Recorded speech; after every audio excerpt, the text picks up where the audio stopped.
भारी, एक बड़ा भारी संदेश मानव जाति के लिए दिया। और दूसरा, हम जो है ये क्षम से बिल्कुल उल्टा अर्थ रखता है। हम माने ये जान लो तुम क्या हो, ये जान लो कि तुम आत्मा हो,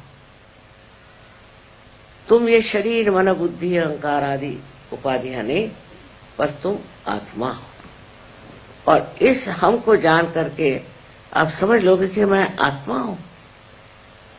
आत्मा का मतलब ये है कि जितनी भी गलत सलत बातें हमारे दिमाग में घमंड से, गर्व से, मूर्खता से, अज्ञान से आई हुई है, ये सब बेकार है, इनका कोई अर्थ नहीं लगता।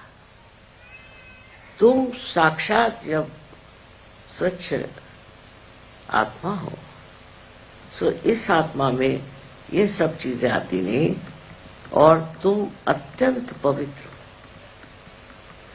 सो दो चीजें उन्होंने बताई। एक तो ये कि आप सबको क्षमा कर दो, कोई अज्ञान में, कोई ज्ञान से कुछ भी कुछ करे, क्षमा कर दो, जिससे आपको तकलीफ नहीं होगी। क्योंकि क्षमा करिए या न करिए, आप करते क्या, कुछ भी नहीं। पर जब आप क्षमा नहीं करते हैं तब आप अपने को सताते हैं और तंग करते हैं। और जिस आदमी ने आपको दुख दिया, तकलीफ दी, हो तो मजे में बैठा। तो इस तरह से आप देखें कि कोई ऐसी बात हो और उसे आप क्षमा करने की आदत डाल दें। दूसरी बात जो कही है उन्होंने कि तुम आत्मा हो, इस आत्मा को जानो। आत्मा को तो कोई छू नहीं सकता, नष्ट नहीं कर सकता, उसको सता नहीं सकता। अगर आप वो आत्मा स्वरूप है तो उसमें रममाण होना चाहिए।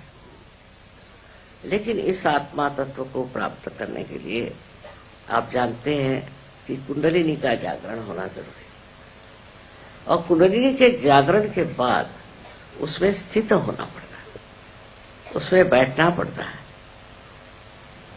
जब तक आप उसमें स्थित नहीं होंगे तब तक आप छोटी छोटी बातों में उलझे रहेंगे। तो अपने में समाना आना चाहिए, अपने ही अंदर समाना चाहिए। अपने अंदर जब आप समाने लग जाएंगे तो आपके अंदर एक नितांत शांति प्राप्त हो और आप विचलित नहीं होंगे। इस शांति के दायरे में जब आप रहेंगे तो आपको आश्चर्य होगा कि आप जो छोटी छोटी चीजों के लिए हर समय परेशान रहते थे वो नहीं रहे। आत्मा के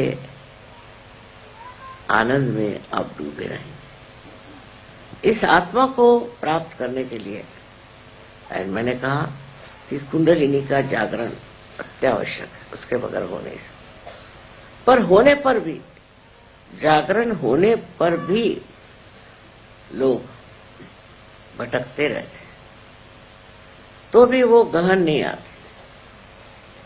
तो केंद्र बिंदु अगर आपका आ गया है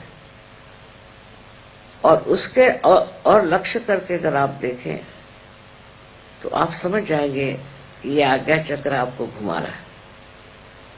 इस आज्ञा चक्र की वजह से आप चक्करों में पड़े हुए, विचारों के चक्करों में पड़े हुए, नाना तरह के उपाधियां इससे लग रही। पर जब इस आज्ञा चक्र को आप लांघ जाएंगे, इससे परे आप चले जाएंगे, तब आप में ये जो व्यथा है ये खत्म हो जाएगी। इसलिए आज्ञा चक्र का महात्म्य माना जाता है। यहां तक कि बाइबल में लिखा हुआ है कि जो आदमी माथे पे टीका लगाकर आएगा वो बचेगा। लिखा है साहब, वो सहयोगी होंगे। और कौन होगा?